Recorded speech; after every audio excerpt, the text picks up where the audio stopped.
Alamin na ng latest mula sa Malacanang. Arrest number 14, Let Narciso. Anong ibig sabihin nito, Miss Let?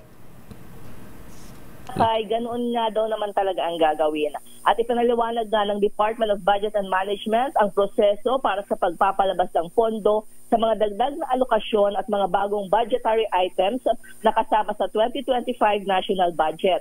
Ayon kay DBM Undersecretary Goddess Hope Libiran, mayroong tinatawag na 4 issuance of Special Allotment Release Order of FISARO na isang authorization document para sa alokasyon at paggamit ng pampublikong pondo para sa iba't ibang proyekto at programa ng gobyerno. Ilalabas lamang anya ang FISARO kapag nakasunod ang makaukulang ahensya sa mga kinakailangang dokumento. Sabi ni Libiran, ang direktibang ito ay nakasaad sa Section 6 ng veto message ni Pangulong Marcos na nagbibigay diin sa maingat na pamamahala ng pondo at pagsunod sa mga prioridad ng gobyerno. Kaya bilang bahagi niya ng proseso, kailangan iakma ng mga ahensya ang kanilang mga performance target kaugnay ng mga pagbabago sa kanilang 2025 budget. Tugon ito ng DBM sa hirit ni dating Senate President Franklin Drilon na i-classify ng Pangulo ang lahat ng Congress-introduced amendments sa 2025 GAA bilang for later release o FLR para hindi magamit sa eleksyon ang pondo ng gobyerno. Okay? So at least ayan, Senator, former Senate President Franklin Drilon, abay narig na po ng Malacanang yung suggestion at sana ay magkatotoo nga na hindi magamit itong mga pondo sa parang sinasabi indirect vote buying, Miss Let, kasi tuloy-tuloy ang pamimigay ng ayuda sa panahon ng kampanya. Oo, pero ang sabi na kayo ng DBM ay for approval ng Executive Secretary at ng Office of the President yung guidelines dyan. Abay, malalaman natin sa Lunes kung ito'y bahagi ng agenda sa full cabinet meeting. Ay, oo, Lakay, dahil ang binabanggit ng Malacanang ang agenda dun sa unang full cabinet meeting ngayong 2025 ay mga legacy projects ng Pangulo. Oo, ang kasama Lakay sa legacy projects ng Pangulo yung mga housing, ayan, mga sinabi mo, self-sufficiency, ayan, specialty hospitals, yan yung mga legacy projects ng Administrasyong Marcos, Lakay. Asa na yung 1 million na housing a year? Asa na si Secretary Acosar? Ha?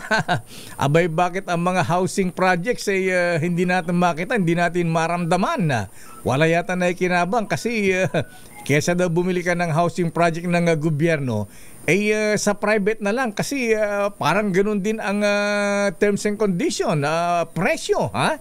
So parang hindi ramdam yung murang pabahay ng gobyerno, Miss Let. Oo, Lakay, pero sa pabahay kasi ng gobyerno, Lakay, may subsidized doon So, hindi siya magiging kapareho ng sa... Oo nga, kaya lang kumbaga, kung ikukumpara mo manaunang pabahay, nung parang dating Pangulong Ferdinand Marcos Sr., hindi ganun kamura ha? Ngayon sabi nga, kaya kita mo, walang takers. Kokonti dahil namamahalan sila. Oo, kasi siyempre ang sasagutin naman sa atin dyan, iba naman kasi noong panahon dati, sa panahon ngayon, ayan, ang mga materyales. So, aabangan natin dahil ang target naman dyan ay magkaroon ng bahay ang lahat ng Pilipino. Hindi lang yung mahirap Lakay, pati yung mga middle class. Siyempre. Ayan, mga, at saka siguro yung mga legacy projects ng presidente, nasa na yung mga sa modern transportation ang naging modern lang yata yung mga imported na mga jeepney galing China, ha? Lakay, hindi agad. Pero nitong mga nakaraan, mayroong mga pinirmahan dyan ng mga agreement, Lakay, na kasi yung iba dyan, Lakay, ay ODA funded, di ba? Pinupondohan ng ibang bansa, pero may portion na sasagutin ng Pilipinas. So, may mga nilagda ang mga kasunduan para dyan, Lakay, sa buong Pilipinas. Totoo yan, Miss Let, kaya lang Abay, ilang taon na ba ang Marcos administration? Hindi pa masyadong ramdam. Kaya ang sabi nga natin administrasyon dyan. Kaya siguro, Mr. President, itong mga cabinet members natin, sabi nga natin, dapat gawing regular ang full cabinet meeting. At dapat hiningan ng performance report ng mga cabinet secretaries para malaman kung ano kanilang ginagawa. Katulad na naman ng subway. Hanggang saan rin hinuhukay. Andiyan pa rin yata sa Valenzuela, di pa yata nakaabot ng Cubao. Ayan, mga ganun ba? Ayan, so bakit ang bagal-bagal? Ayan, so siguro dapat para ma-monitor ang kanilang ginagawa, dapat may regular performance report. Lakay, meron naman. Actually, yung dun sa cabinet meeting na binabanggit mo, hindi lang palagi ang full cabinet meeting. Pero nung nakaraang taon, Lakay, matatandaan mo, linggo-linggo na may sectoral meeting sa Presidente. Siyempre, para pinaplano din na ito mo ng sector na ito, para ngayong linggo, next week, iba naman. Kaya, last year, Lakay, naka-49 na sectoral cabinet meetings. So, 4 na beses kada buwan, so isang beses kada linggo. Pero yung full cabinet meetings ay naka-2 lang at yung special cabinet meetings naman 2 rin. Ganun pala. Ba't hindi natin ramdam? Yung dun daw yan ang malungkot dyan. Wag tayong mainip kasi hindi naman daw talaga yan madali. Wag sabing, wag masyadong hindi mainip ilang taon ang Marcos administration, Miss Let. Dapat mangangalahati na ang more than 3 years na ang presidente, ha? Ayan na. So dapat kahit paano may significant changes ika nga, ha? Ayan na. Mayroong mga Lakay, mayroong mga groundbreaking itong mga nakaraang buwan.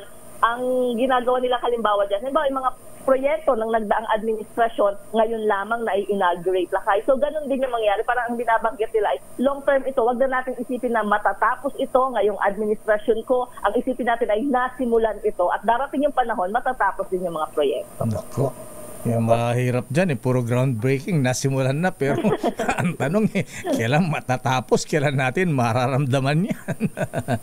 Anyway, kailangan i-fast track, yan, para ramdam ng ating mga kababayan. Anyway, sige, sana Mr. President, dapat double time po tayo, ha? Ngayong 2025. Abangan natin, Lakay, kung ano ang mga proyektong masasaksihan na natin ngayong taon. Anong schedule ng Pangulong Marcos ngayong Friday, Ms. Let? Wala pang abiso, Lakay, ang Malacanang, pero kung wala man siyang schedule ay private meetings ang mayroon ng Presidente, Lakay. Okay, maraming salamat, Ms. Let. Good morning, balik sa iyo, Lakay. Daming bayan.